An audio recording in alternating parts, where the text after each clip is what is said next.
അങ്ങനെയുള്ളവർ ആ രീതിയും മാറ്റിപ്പിടിക്കണം. കാരണം ഈ രണ്ട് എക്സ്ട്രീംസും പ്രശ്നങ്ങളാണ്. അപ്പോൾ ഭക്ഷണത്തിൽ നമ്മൾ ബ്രേക്ക്ഫാസ്റ്റിൽ എന്തൊക്കെ ചെയ്യണം? അങ്ങേയറ്റം ഏറിപ്പോയെന്നാൽ 1 മണിക്കൂർ, അതിൽ കൂടുതൽ ഉറങ്ങുന്നത് നല്ലതല്ല. നമ്മുടെ എനർജി ലെവൽ കുറച്ച് കളയാനാണ് അത് സാധ്യത ഉണ്ടാക്കുക.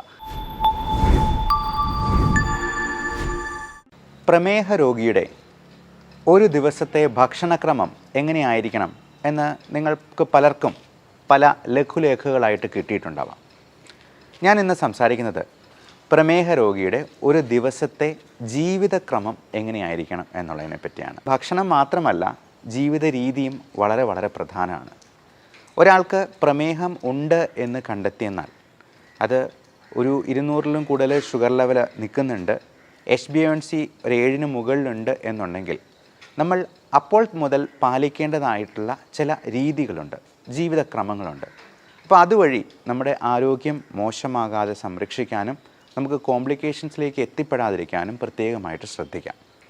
ഏറ്റവും പ്രധാനം, നമ്മുടെ ജീവിതത്തിലെ ഈ പരക്കം പാച്ചിലുണ്ടല്ലോ, അതല്പം ഒന്ന് കുറയ്ക്കണം. പലപ്പോഴും നമ്മൾ പണമുണ്ടാക്കാൻ വേണ്ടി ഭയങ്കരമായിട്ടങ്ങ് സ്ട്രെയിൻ എടുത്ത് ഭയങ്കര സ്ട്രെസ്ഫുൾ ആയിട്ടുള്ള ഒരു ലൈഫ് ലീഡ് ചെയ്യുന്നവരായിരിക്കാം. അപ്പോൾ ഇങ്ങനെയുള്ള അസുഖങ്ങളൊക്കെ അതിൻ്റെ തുടക്കത്തിൽ തന്നെ കാണുമ്പോൾ നമ്മൾ ലൈഫിനെ കുറച്ചുകൂടി ഒന്ന് സിമ്പിളാക്കാൻ ശ്രമിക്കുക. നമ്മൾ ഒരുപാടൊന്നും ഓടണ്ട, ഒരുപാടൊന്നും സമ്പാദിച്ച് വയ്ക്കുകയും വേണ്ട, കടമൊന്നും ഇല്ലാത്ത രീതിയിൽ നമുക്ക് സുഭിക്ഷമായിട്ട് അങ്ങ് ജീവിച്ച് പോകാമെന്നുണ്ടെങ്കിൽ നമ്മൾ ഒത്തിരി സ്ട്രെയിൻ എടുക്കാൻ പോകാതിരിക്കുക എന്നുള്ളതാണ് ഏറ്റവും നല്ലത്. ചില ആൾക്കാരുണ്ട്, എന്നാൽ നേരെ തിരിച്ച് ഒരു പണിയും ചെയ്യില്ല, മഹാമടിയന്മാരായിട്ട് കഴിയുന്നവർ. അങ്ങനെയുള്ളവർ ആ രീതിയും മാറ്റിപ്പിടിക്കണം. കാരണം ഈ രണ്ട് എക്സ്ട്രീംസും പ്രശ്നങ്ങളാണ്. നമുക്ക് എൻജോയ് ചെയ്ത് ചെയ്യാവുന്ന ജോലികൾ എന്തും നമുക്ക് ചെയ്യാൻ പറ്റണം. കൃഷിപരമായിട്ടുള്ള കാര്യങ്ങളിൽ നമുക്ക് നമ്മുടെ മനസ്സിൻ്റെ സ്ട്രെസ്സ് ഉയർത്താത്ത രീതിയിലുള്ള വലിയ കട്ടിപ്പണിയോ ഭാരിച്ച ജോലികളോ ഉത്തരവാദിത്തങ്ങളോ ഒന്നും ഏറ്റെടുക്കേണ്ട വരുന്നില്ല. നമുക്ക് ആസ്വദിച്ച് ചെയ്യാവുന്ന എന്ത് പണിയാണെങ്കിലും നമുക്ക് ചെയ്യാം. അതെപ്പോൾ നമ്മുടെ സ്ട്രെസ് ലെവൽ ഉയർത്തുന്ന ഒരു ഘട്ടത്തിലേക്ക് വരുന്നു എന്ന് തോന്നുന്നു, നമുക്ക് അവിടെ വെച്ചത് നിർത്താം. അതിന് താഴെയായിട്ടുള്ള ജോലി മാത്രം ചെയ്താൽ മതി. അപ്പോൾ രാവിലെ ഒരു 6 മണിക്കെങ്കിലും എണീക്കുക എന്നുള്ളതാണ് ഒരു പ്രമേഹ രോഗി അല്ലെങ്കിൽ ഇതുപോലെ ജീവിതശൈലി രോഗങ്ങളുള്ള ഏതൊരാളും ചെയ്യേണ്ടത്. 6-6:30 വരെ കിടന്നുറങ്ങുന്നതിനും കുഴപ്പമില്ല. എത്രയും നേരത്തെ കിടന്നുറങ്ങുക, എന്നിട്ട് നേരത്തെ എണീക്കുക എന്നുള്ളതാണ് നല്ലത്. അപ്പോൾ പ്രഭാത കർമ്മങ്ങളും പ്രാർത്ഥനയും ഒക്കെ കഴിഞ്ഞിട്ട് നമുക്കൊരു അരമണിക്കൂർ പുറത്ത് പ്രകൃതിയിലേക്കൊന്ന് ഇറങ്ങി അവിടുത്തെ കാഴ്ചകളൊക്കെ ഒന്ന് കണ്ട് ഒരു അരമണിക്കൂർ ചെറിയൊരു നടത്തം ആകുന്നത് വളരെ നന്നായിരിക്കും. നമുക്ക് പോസിറ്റീവ് എനർജി കിട്ടാനും, നമുക്കറിയാം ഈ രാവിലെ സമയങ്ങളിലാണ് കിളികളൊക്കെ അവരുടെ ജോലിക്കായിട്ട് പോകുന്നത്. അപ്പോൾ പ്രകൃതിയുമായിട്ട് ഇണങ്ങി നിൽക്കുമ്പോൾ നമുക്ക് ഒരുപാട് പോസിറ്റീവ് എനർജി കിട്ടുന്നുണ്ട്. ആ ഒരു എനർജി നമ്മുടെ ദിവസം മുഴുവൻ നമ്മുടെ കൂടെ നിലനിൽക്കുകയും ചെയ്യും. അപ്പോൾ രാവിലെ എണീക്കുമ്പോൾ തന്നെ വേണമെങ്കിൽ ഒരു കട്ടൻ കാപ്പി കുടിക്കാം. അപ്പോൾ ഈ കട്ടൻ കാപ്പി എന്ന് പറയുമ്പോൾ അതിൽ മധുരം ഇല്ലാത്തത് കുടിക്കുന്നതാണ് ഏറ്റവും നല്ലത്. ചിലർക്ക് മധുരമില്ലാതെ കാപ്പി കുടിക്കാനായിട്ട് കഴിയില്ല. അപ്പോൾ അങ്ങനെയുള്ളവർക്ക്, അങ്ങനെ നിർബന്ധമുള്ളവർക്ക് മാത്രം നമുക്ക് വേണമെങ്കിൽ ഷുഗർ ഫ്രീ ഉപയോഗിക്കാവുന്നതാണ്. ഷുഗർ ഫ്രീ ഗോൾഡ് പോലുള്ള സാധനങ്ങൾക്കൊക്കെ പഞ്ചസാരയോട് വളരെ അടുത്ത് നിൽക്കുന്ന മധുരം തന്നെ തരാനായിട്ട് പറ്റും. ഒരു കാരണവശാലും പഞ്ചസാര, ഉപ്പ് ഇതിൻ്റെ ഉപയോഗം പരമാവധി കുറയ്ക്കുക എന്ന് തന്നെയാണ് പറയാനുള്ളത്. ഗ്രീൻ ടീ നല്ലതാണ്. ഗ്രീൻ ടീ ആണെങ്കിലും ദിവസം 1-2 തവണ കുടിച്ചാൽ മതിയാവും. ഒത്തിരി കുടിക്കുന്നത് ഈ ചായ കാപ്പി പോലുള്ള സാധനങ്ങളാണെങ്കിലും അഭികാമ്യമല്ല. ഈ പാല് ഒഴിച്ചുള്ള ചായ കാപ്പി നമുക്ക് ഒരു നല്ല ഭക്ഷണമല്ല. പാല് കുടിക്കുന്നത് കുഞ്ഞുങ്ങൾക്ക് വേണ്ടി അവർക്ക് മാത്രം ഡൈജസ്റ്റ് ചെയ്യാൻ പാകത്തിനാണ്. അപ്പോൾ പാല് തന്നെ ഒരു പരിധിയിൽ കൂടുതൽ കുടിക്കുന്നത് പുളിച്ചുതേട്ടലുണ്ടാക്കാനും ഒക്കെ കാരണമായേക്കാം. പശു അതിൻ്റെ ക്രാവിന് വേണ്ടി സൂക്ഷിച്ചു വെച്ചിരിക്കുന്ന പാലാണ് നമ്മൾ അടിച്ചു മാറ്റി കുടിക്കുന്നത്. അത് ജീവിതാവസാനം വരെ പാല് കുടിച്ചു കഴിഞ്ഞിട്ടുണ്ടെങ്കിൽ നല്ല ആരോഗ്യം വയ്ക്കും എന്ന് പറയുന്നത് ഒരു തെറ്റിദ്ധാരണയാണ്. അതേസമയം അത് തൈരാക്കിയോ അല്ലെങ്കിൽ മോരും വെള്ളമായിട്ടോ ഒക്കെ കുടിച്ചു കഴിഞ്ഞിട്ടുണ്ടെങ്കിൽ അതിൽ ലാക്റ്റിക് ആസിഡ് ബാസിലസ് അടങ്ങിയിട്ടുണ്ട്. അതുകൊണ്ട് നമ്മുടെ ദഹനത്തിനെ പ്രോപ്പറാക്കി അതിനെ സംരക്ഷിക്കാനും സഹായിക്കാനുമുള്ള കഴിവുണ്ട്. ഇനി കട്ടൻ കാപ്പിയൊക്കെ കുടിച്ച് നമ്മുടെ പ്രഭാത കർമ്മങ്ങളൊക്കെ കഴിഞ്ഞു, ചെറിയൊരു നടത്തം കഴിഞ്ഞു, നമുക്ക് എക്സസൈസ് എന്ന കാര്യത്തെക്കുറിച്ച് ചിന്തിക്കാം. ഒരാളുടെ എക്സസൈസിൽ 3 കമ്പോണൻസ് ഉണ്ടാവണം. അതിന് എയ്റോബിക് കമ്പോണൻ്റ് ഉണ്ടാവണം, സ്ട്രെങ്തനിങ് ഉണ്ടാവണം, സ്റ്റാമിന കൂട്ടുന്ന രീതിയിലുള്ള എക്സസൈസ് ഉണ്ടാകണം. ഇങ്ങനെ 3 കമ്പോണൻസ് ആണ്. അപ്പോൾ എയ്റോബിക് എക്സസൈസ് എന്ന് പറയുമ്പോൾ നമ്മൾ ഉദ്ദേശിക്കുന്നത് നമ്മുടെ ഹാർട്ട് റേറ്റ് 140 വരെയെങ്കിലും ഉയർത്തുന്ന രീതിയിൽ. അപ്പോൾ ചുമ്മാ ഒരു നടത്തം എന്ന് പറയുന്നത് അതൊരു മടിയന്മാരുടെ വ്യായാമമാണ്. അതിനൊരു വ്യായാമമായിട്ട് കൂട്ടാൻ പറ്റില്ല. അപ്പോൾ ഇങ്ങനെ 140 വരെ കൂട്ടണമെന്നുണ്ടെങ്കിൽ നമ്മൾ എന്ത് ചെയ്യണം? ഒന്നെങ്കിൽ ഒരു 100 ജമ്പിങ് ജാക്സ് ചെയ്യാം. 100 പ്രാവശ്യം ഒന്ന് ചാടിയാൽ മതി അവിടെ തന്നെ, പുറത്തോട്ട് ഇറങ്ങണ്ട. ഇപ്പോൾ മഴയൊക്കെ ആയതുകൊണ്ട് പുറത്തോട്ട് ഇറങ്ങാൻ പറ്റിയെന്ന് വരില്ല. 100 പ്രാവശ്യം ചാടാം, അല്ലെങ്കിൽ ഒരു 50 പുഷപ്പ് എടുക്കാം. അത് നമുക്ക് 2-3 ഇടവേളകൾ ഇട്ട് വേണമെങ്കിലും അങ്ങനെ ചെയ്യാം. അപ്പോൾ 140 വരെ നമ്മുടെ ഹാർട്ട് റേറ്റ് കൂട്ടിയെന്നാൽ മാത്രമേ അതിനെ എയ്റോബിക് വ്യായാമം എന്ന് വിളിക്കാൻ പറ്റുള്ളൂ. 2 സ്ട്രെങ്തനിങ് കമ്പോണൻ്റ് ഉണ്ടാവണം. നമ്മൾ വെയിറ്റ് ട്രെയിനിങ്, ഇപ്പം ഡംബൽസ് എടുക്കുന്നതൊക്കെ സ്ട്രെങ്തനിങ് ആണ്. പുഷപ്പിനും അതിൻ്റെ ഒരു സ്ട്രെങ്തനിങ് കമ്പോണൻ്റ് ഉണ്ട്, നമ്മുടെ മസിൽസിനും ഒക്കെ വ്യായാമങ്ങൾ കിട്ടുന്ന രീതിയിൽ.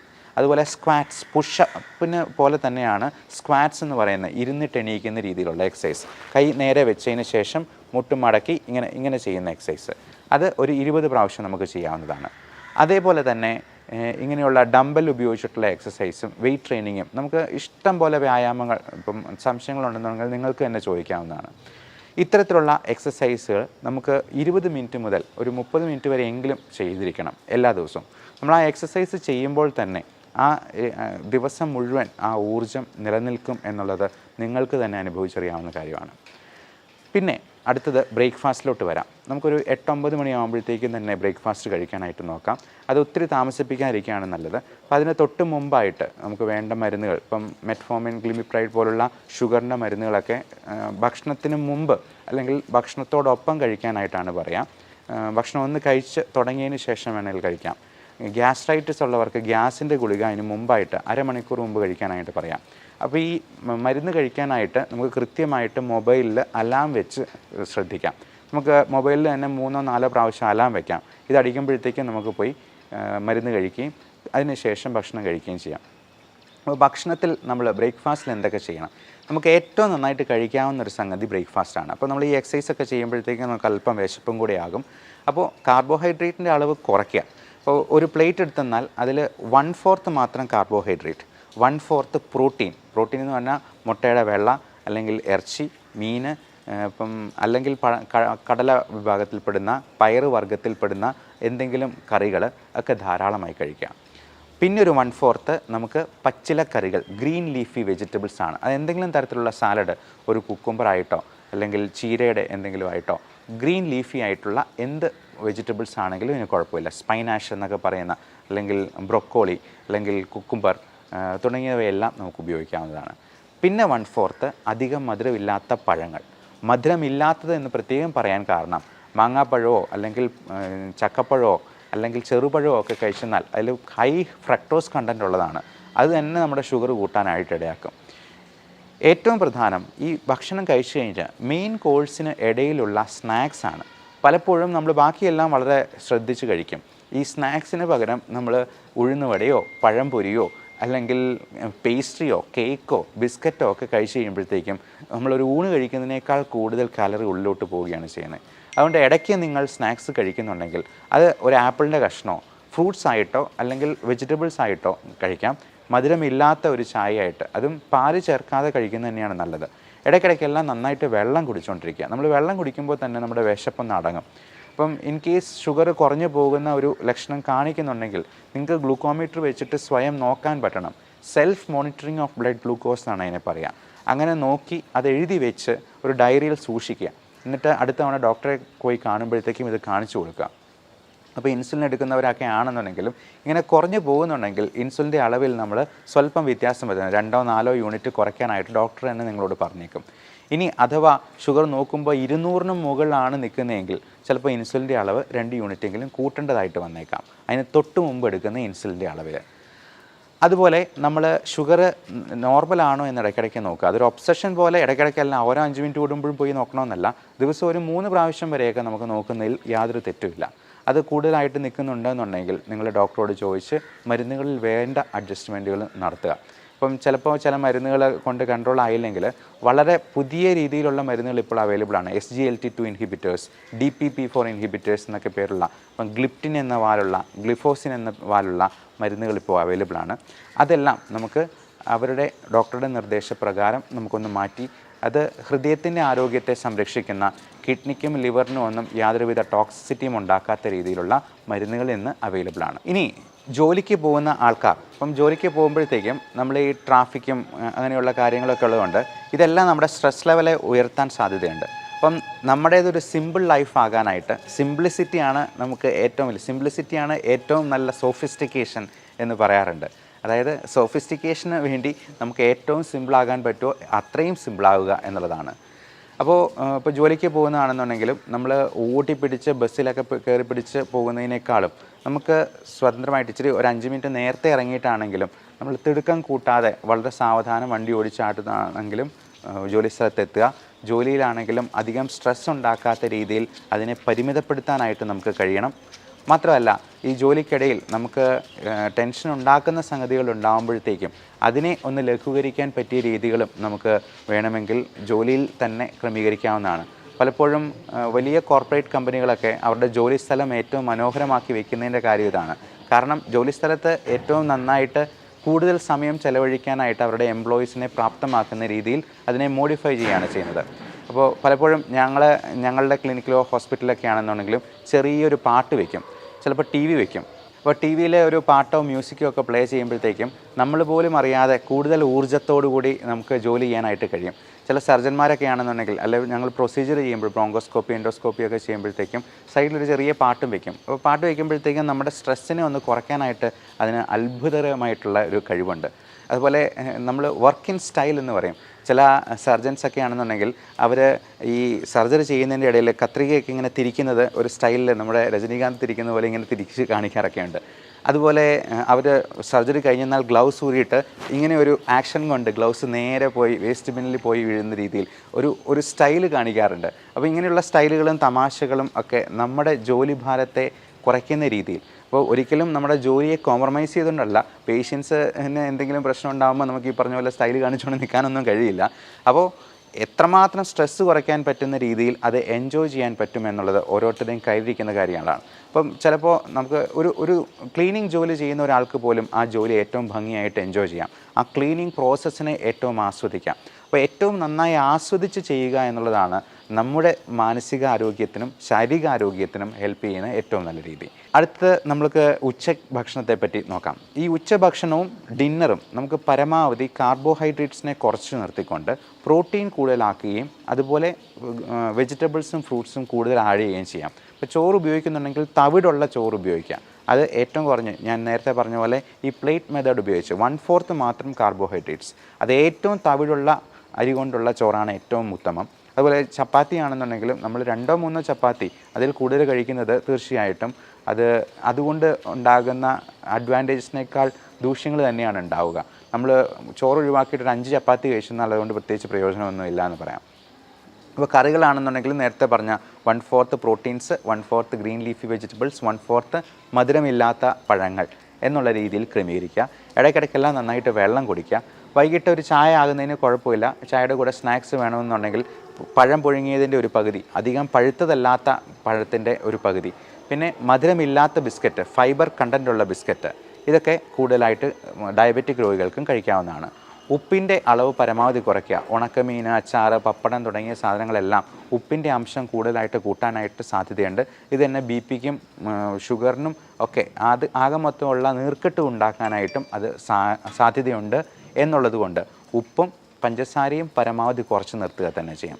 അപ്പോൾ വൈകുന്നേരം നമ്മൾ ഒത്തിരി ലേറ്റായിട്ട് വർക്ക് ചെയ്ത് ഒത്തിരി ലേറ്റായി ക്ഷീണിച്ച് ചെല്ലുന്നതിനേക്കാൾ നല്ലത് നമുക്ക് ഒരു 6 മണിയോടുകൂടി തന്നെയെങ്കിലും നമ്മുടെ ജോലികൾ അവസാനിപ്പിച്ച് വീട്ടിലെത്തി ഒരു ക്വാളിറ്റി ടൈം സ്പെൻഡ് ചെയ്യാനായിട്ട്, ഒരു കുളിയൊക്കെ കഴിഞ്ഞിട്ട് നമുക്ക് കുറച്ച് നേരം വേണമെങ്കിൽ ഒന്ന് പുറത്തുകൂടി ഒന്ന് നടക്കാം. ഇനി ഒരു സിനിമ കാണണമെന്നുണ്ടെങ്കിൽ അങ്ങനെ ആകാം.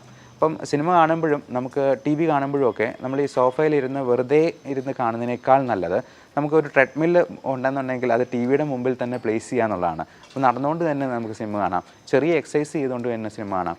സുംബ ഡാൻസിങ് പോലുള്ള കാര്യങ്ങൾ പ്രാക്ടീസ് ചെയ്യാം. ഡാൻസ് പ്രാക്ടീസ് ചെയ്യുന്നതും കുട്ടികളുടെ കൂടെ കളിക്കുന്നതും ഒക്കെ ഒരു ചെറിയ മോഡറേറ്റ് ആക്ടിവിറ്റി ആയിട്ട് തന്നെ നമുക്ക് കണക്കാക്കാം. ഉച്ചയുറക്കം പലപ്പോഴും 2-3 മണിക്കൂറൊക്കെ ഉറങ്ങിക്കഴിഞ്ഞാൽ രാത്രി നമുക്ക് നിദ്രാദേവത തിരിഞ്ഞു നോക്കുക പോലും ഉണ്ടാകുന്നില്ല.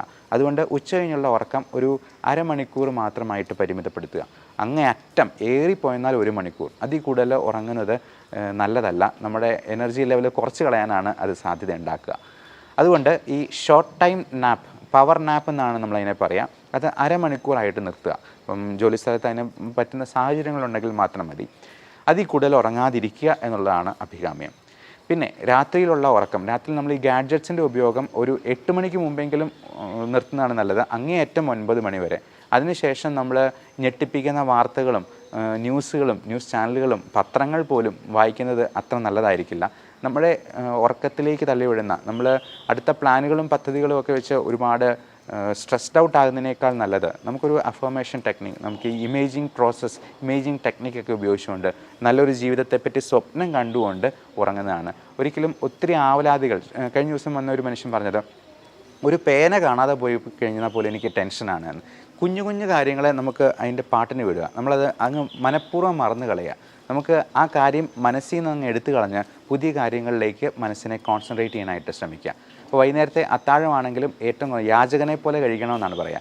അപ്പം എത്രയും നേരത്തെ കിടന്നുറങ്ങുന്നോ അത്രയും നമുക്ക് ഡിന്നർ ചുരുക്കാൻ പറ്റും. ഒരു ദിവസം ഡിന്നർ ഒഴിവാക്കിയാൽ തന്നെ നമുക്ക് 200 ഗ്രാംസ് ബോഡി വെയിറ്റ് കുറയ്ക്കാം. പിറ്റേ ദിവസം നമ്മൾ ഡെസിമൽ പ്ലേസസും കൂടെയുള്ള ഒരു ബോഡി വെയിറ്റ് ബാലൻസ് നോക്കിയെന്നാൽ അറിയാം, അതിൽ 0.2 കിലോഗ്രാംസ് കുറവായിരിക്കും, 200 ഗ്രാംസ് കുറവായിരിക്കും. അപ്പോൾ അങ്ങനെ നമ്മൾ ഇപ്പോൾ ഒരു ടാർഗറ്റ് വയ്ക്കുക.